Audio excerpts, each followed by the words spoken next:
Karena dalam Al-Quran, musibah, bencana, gempa dan sejenisnya tidak akan terjadi kecuali diundang. Bahasa agamanya, bahasa Qur'annya, musibah itu datang karena diundang oleh manusia. Apa penyebab datangnya musibah? Saya tidak bahas melalui ilmu teknologi, tapi saya mencoba memperjelaskannya dari Al-Quran sebagai sumber ilmu pengetahuan umat Islam. Ini tidak ada hubungan dengan geologi. Ini hanya pedoman buat orang beriman. Kalau Bapak percaya berarti Bapak termasuk orang beriman. Kalau Bapak bilang tidak ada hubungannya berarti Bapak pura-pura beriman. Apa landasannya? Silahkan buka Al-Quran, surah Al-Imran ayat 112. Setidaknya dalam Al-Quran itu didapati informasi ada 4 penyebab datangnya musibah yang menyebabkan sebab datang bencana alam ini. Undangan itu datang gara-gara apa? 1, kata Al-Quran, yakfuruna bi ayatillah. Mereka kufur terhadap ayat-ayat Allah. Mereka dustakan ayat-ayat Allah. Menurut orang Islam ada 2 ayat Allah. Ayat tertulis dan ayat tercipta. Ayat tertulis Al-Quranul Karim. Ayat tercipta lingkungan alam. Bagaimana sikap manusia khususnya bangsa Indonesia terhadap ayat-ayat Allah? Coba ngaku beriman. Ngaku ketuhanan yang Maha Esa. Bahkan ditulis, dideklarasikan dalam Undang-Undang Dasar Republik Indonesia, konstitusi kita mengakui dengan rahmat Allah yang Maha Kuasa. Atas berkat rahmat Allah kita merdeka. Tapi apa kelakuan bangsa Indonesia? Azan, pembacaan ayat suci di Quran dianggap mengganggu. Coba Al-Quran, katanya kita umat beragama, katanya kita percaya kepada Tuhan yang Maha Esa. Kok bisa-bisanya pengajian mengganggumu? Kok bisa-bisanya suara azan membuat kau risih? Gimana Allah tidak marah?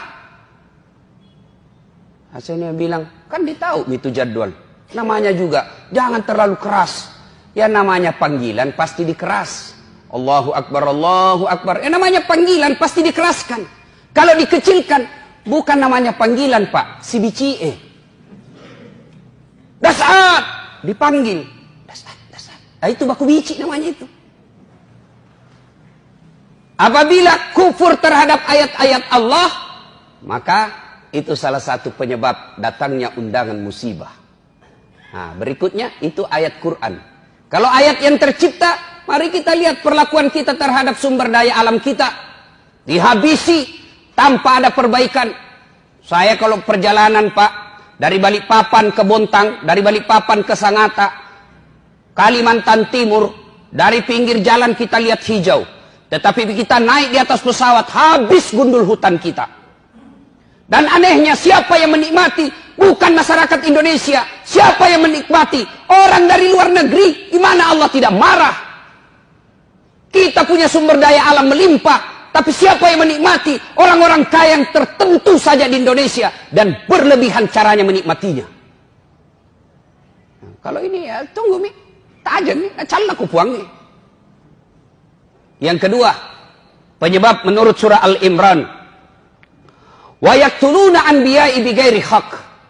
Mereka membunuh nabi secara tidak hak. Nah, bila mahasiswaku di Unhas, bagaimana caranya membunuh nabi Ustaz? Nah, tidak ada nabi. Secara fisik kita tidak akan membunuh nabi lagi sekarang. Tapi apa cara kita membunuh nabi? Sunnah-sunnahnya kita bunuh. Sunnah-sunnahnya kita injak. Mana sunnah-sunnah nabi? Ayo kita lihat saja. Pengantin. Jelas-jelas Nabi menjelaskan, kau makan dan minum duduk, karena makan dan minum berdiri adalah cara seperti setan. Tapi apa yang terjadi di tengah-tengah kita? Gedungnya Islamic Center, pengantinnya bapaknya haji dua-duanya, turut mengundang alim ulama. Tapi apa yang terjadi ketika pesta pengantin? Standing party. Dan kita bangga dengan itu. Pantas. Sunnah-sunnah Nabi kita injak-injak. Masih berkaitan dengan pengantin. Ini riolo ugi mangka saya masiri kiko anak tak si rani. Malu kita kalau anak kita belum menikah sama laki-laki. Tapi apa lihat Pak? Tinggi sekolahnya bapaknya. Profesor doktor bapaknya. Tokoh masyarakat bapaknya. Kita lihat undangan pengantinnya. Belum ijab kabul anaknya sudah baku peluk. Fotonya di undangannya. Jangan lihat Pak. Yang mengundang tinggi sekolahnya. Tokoh masyarakat. Disegani. Terpopuler di satu kampung. Tapi lihat undangan pengantinnya anaknya. Belum pi ijab kabul sudah baku peluk. Dikasih bodoh-bodoh sama fotografer. Ya, maju-maju kok sedikit.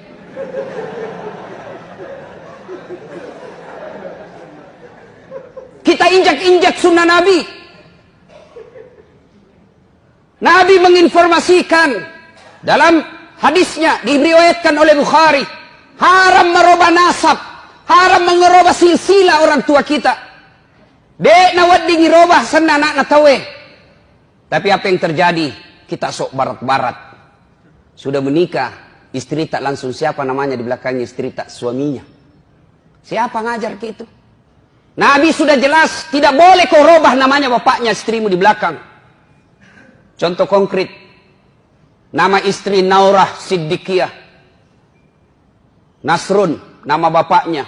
Begitu setelah menikah suaminya Das'at Latif, berubah namanya. Naurah Siddiqiyah Das'at Latif. Padahal tidak boleh. Kenapa? Naurah Siddiqiyah bukan anak saya, tapi istri saya. Coba, matan itu sikolana. Tinggi jabatannya. Tapi begitu sudah menikah, namanya istrinya naganti. Apa pernah kita dengar Rasulullah mengganti nama istrinya Khadijah Muhammad? Tidak. Khadijah tetap disebut Khadijah binti Khuwailid. Aisyah binti Abu Bakar Siddiq. Sunnah-sunnah Nabi kita injak-injak. Kalau ada yang tidak melaksanakan sunnah, atau ada orang yang melaksanakan sunnah, kita anggap kampungan. Kita lihat saudara kita yang agak naik-naik celananya sedikit, dibilang apa? Banjir di kapang. Ada saudara kita memelihara jenggotnya karena cintanya kepada sunnah, apa dia bilang? Dedek lewat-lewat naso alim. Apabila sunnah-sunnah Nabi kita injak-injak, tunggu azab Allah akan datang. Wa yaqtuluna anbiya'i bighairi haq. Yang ketiga, yang akan menyebabkan turunnya bencana alam. Wa kanu yaqtadun. Mereka telah melampaui batas. Tak lewat-lewat nih Pak. Lihat lagi Pak. Agama Islam mengajarkan amar ma'ruf nahi mungkar. Dan siapa yang punya tugas? Ulama, para mubalik. Tapi bagaimana kelakuan kita terhadap ulama? Bagaimana kelakuan kita kepada mereka yang melaksanakan amar ma'ruf? Mereka yang tulis la ilaha illallah dianggap teroris. Mereka yang menulis la ilaha illallah dianggap anti NKRI. Masa kalimat tiada Tuhan selain Allah kita takut?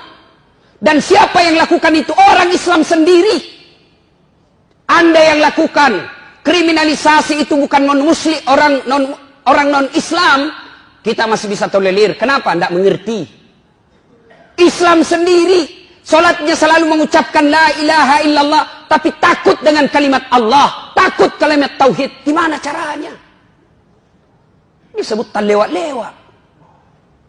Mana ada kasihan itu ulama pegang senjata. Mana ada itu ulama mengajarkan rongrong NKRI.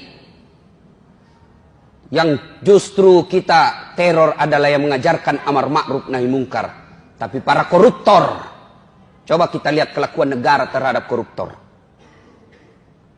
Saudi Arabia. Koruptornya pancung, potong tangannya, potong kepalanya.